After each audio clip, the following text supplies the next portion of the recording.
I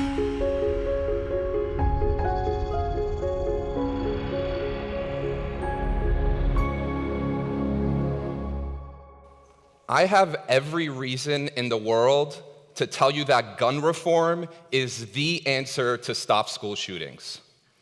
But if I did that, that wouldn't be the complete truth. But I have every reason to tell you that for all the experiences that I've gone through in my own life. I was only 16 years old the first time that I got robbed at gunpoint. And I know the fear of looking down that barrel, not knowing if that was going to be the end of my life. That was my first of many experiences involving gun violence. My most recent one happened on my job. See, I facilitate an anti-bullying workshop called Challenge Day in schools all over the country. And within just a few months of doing this work, my biggest fear came true. I was in a gym with over 100 innocent 7th grade students. In the middle of my workshop, an adult runs up to me and says the sentence that I never wanted to hear. We have an active shooter situation. My heart started pounding through my chest as I saw the adults run and block the doors. Now, I later found out that the shooting happened in a nearby building, and even though the principal got shot, on that day, nobody lost their life. It didn't turn into a school shooting because they stopped the student. However, that fear, that experience, it stuck with me, and it's what inspired me later on to organize the March for Our Lives event in Oakland, California, where thousands of people attended, including Warriors coach Steve Kerr. I eventually met up with the students from Parkland, Florida, to hear about their thoughts on gun reform. Now, to all my Second Amendment people, do not hit stop on this video, all right? I actually need you. I need all of us. Because here's the real point. When I just told you what side of this issue that I'm personally on, some of you liked me more and some of you liked me less. But when we get caught up in the polarization of this issue and we use it to politically attack one another, we stop seeing each other's humanity. And it prevents us from seeing that we actually both want the same end goal. Nobody wants to see school shootings. We just have different ideas of how we get there. So I think you should keep fighting for what you believe in. I'm definitely going to keep fighting for what I believe in, but let's both be willing to carve out a little bit of space to come together, knowing that we both want the exact same end solution. So I'm going to go over some of the reasons that we hear for school shootings, which is a uniquely American problem. Some of them are easy access to guns, mental health issues, prescription medication, bullying, broken homes, recently had a traumatic incident, loneliness and depression, being a male, experiencing abuse, or an obsession with violence in media. Now, here's the thing. Over 99.99% of people that fall in either of these categories will not go on to commit a school shooting. 99% of gun owners, 99% of people who have mental health issues. However, if we end up combining some or even all of these things like we see in certain cases, the chances of becoming a school shooter are significantly higher. And does it not make sense if we take a young person who experienced abuse growing up, who had adverse childhood experiences, gets bullied at school, doesn't have a friend, is on prescription medication, has an obsession with violence, is dealing with anxiety, depression, and suicidal thoughts, and gets bullied when they go to school, and then you give that same student access to purchase powerful guns and the knowledge that if they do this, they will receive national media attention and for the first time in their lives feel relevant. This is a recipe for disaster that's just waiting to happen. In a country of 325 million people, in a country that glamorizes violence, it's only a matter of time before this happens again. I am here to state that this is a holistic issue rather than just a single topic solution. And we can't talk about a holistic approach without discussing societal structure, moral priorities, and accessible resources. So what do we do? Well, I believe that all sides can agree to this. It is far better to have emotionally intelligent teenagers than it is to not. Frederick Douglass has this quote that it is easier to build strong children than it is to repair broken men.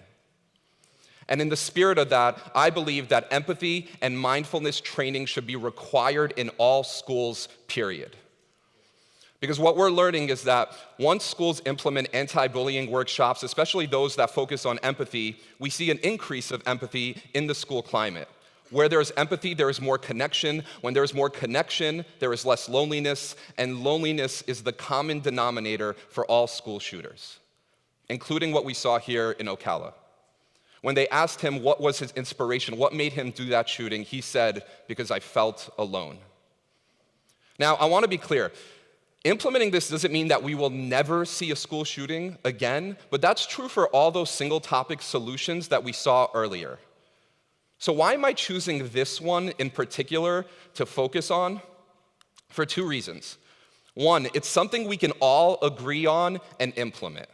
Nobody is against this concept. There aren't people on the streets holding up signs saying, "We want our children to be stupid, woo!" Like, nobody's doing that, right? Nobody's gonna protest this. This is something that's good we can all agree on. And another thing is that we can implement this right now. If there's one thing I know about policy and government is it can take a long time for things to happen, right? So we should still do the research, we should keep on doing the evidence, keep fighting for what you believe in. I think we need to improve all those things that I mentioned earlier in order to actually come towards the solution. But let's also realize that we have the power to implement these changes here in our local communities because our children cannot wait. It might take years, it might take generations before we see some of these changes. The second thing is, even if we fall short of our goal, we all will still benefit. What I mean by that is, let's say that it doesn't reduce school shootings by the percentage that I personally think it will. Let's say we only reach halfway of our goal. At the very least, we will see a reduction in school bullying, school violence, and teen suicide, and I think that's a worthwhile consolation. Now, we should demand our governments to fund social and emotional learning programs in our school. This is more than just telling children to be kinder to each other. This is about implementing professional, proven programs. It's something that needs to be taught. Because at the end of the day, empathy is a skill. It's something that not only do we need to teach it, but we also need to practice it. And empathy in emotionally charged situations can be really difficult, but those are the situations where it's needed the most. Now, we can all agree that having empathy for victims is easy. Anybody in this room can experience that. But having empathy for those who commit crimes, now that's a lot more challenging, but I think it's actually important in finding the solution. So I started studying this. I heard of stories of people that were able to practice radical forgiveness, empathy, and compassion for other individuals that have committed a crime against them or their family members. And I wanted to know how it was possible. How is it possible to experience empathy for somebody who has hurt you? So I started studying this, I started reading books, I started attending workshops, I started helping and facilitate a restorative justice program in San Quentin Prison, and I eventually went on to interview one of the most notorious criminals in American history. Now, people ask me, why? Why should we have empathy for those who cause harm? A couple reasons. First, I personally believe that most criminals were once victims before they became criminals.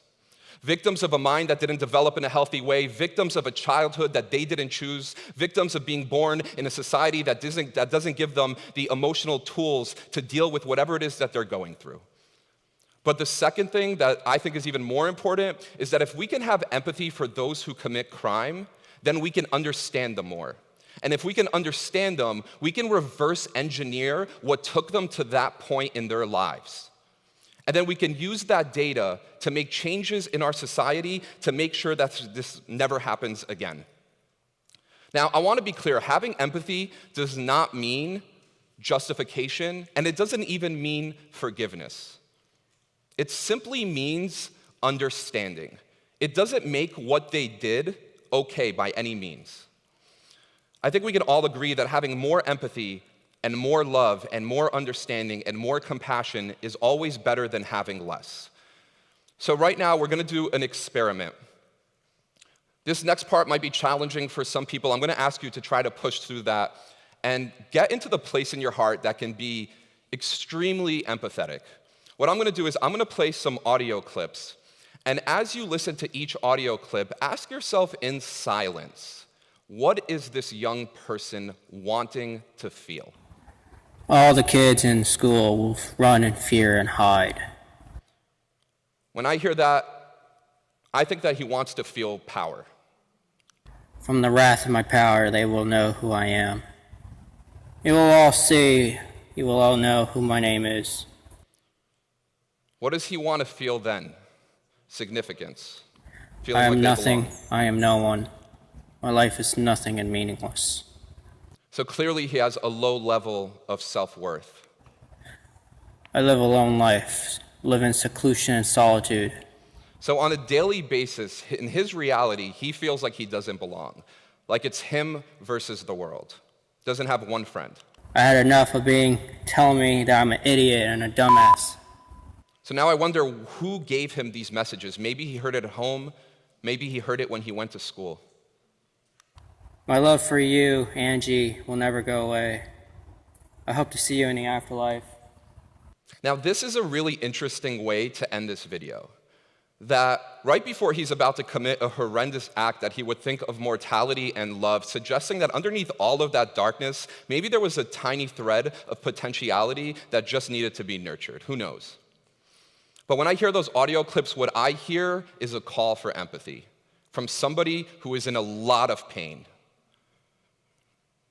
2 minutes after this audio was recorded, this individual went on to commit the Parkland school shooting. Here is his picture.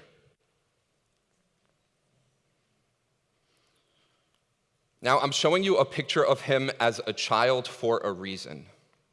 To remind you that no child is born wanting to hurt other people. When this photo was taken, there is no way that he would have known that in just a few years, his life would have taken him down a path to commit this horrendous act. If there was a child like this right now in front of you that was in pain, that needed your love, would you not be there for him? Would you not want to hold him? Would you not hope that he grew up in a society where he had access to mental health resources, where he had support if he needed it?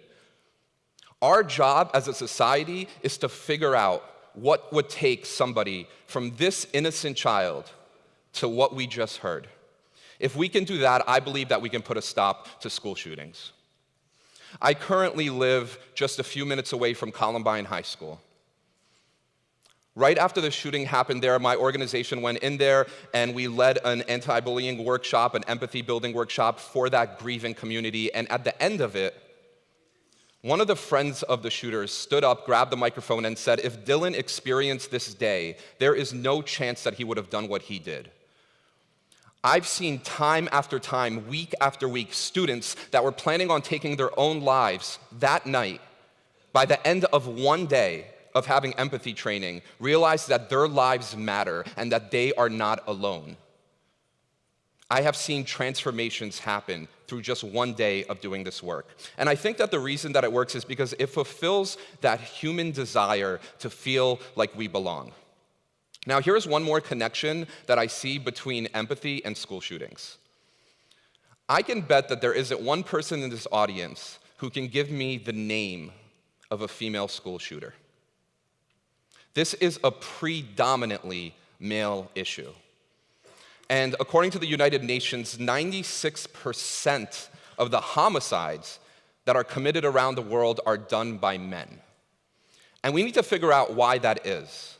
It's not like one sex is born with a predisposition to commit murder more than another. To me, this is a reflection of society and conditioning. So young boys, ever since they're children, are told that they are not allowed to completely have full range of emotions. They're not allowed to cry. They don't have spaces where they can get vulnerable. So they're taught to keep all those feelings inside, and I believe that they eventually explode in these violent acts that we see throughout history. But young women get completely different messages. It's okay for them to be empathetic, compassionate, have a full range of emotions. Now, I know there's a difference between causation and correlation, but isn't it interesting that between these two demographics, that the demographic that is allowed to have empathy does not go on to commit these acts, and the demographic that is bullied, emasculated for showing their emotions go on to commit these acts? I think there is something there that we need to look at. Because at the end of the day, I believe that empathetic allowance and emotional expression and safe spaces to get vulnerable is how we create a more peaceful world. Because these children aren't just computers. They are human beings, and it is our job as adults to allow for their humanity. Love is not just a feeling. It is a skill, one that needs to be taught and practiced, and one that I believe benefits the entire world when it is mastered. If we plant seeds and they don't grow in a healthy way, we don't change the seeds. We change the soil. Thank you. Thank you.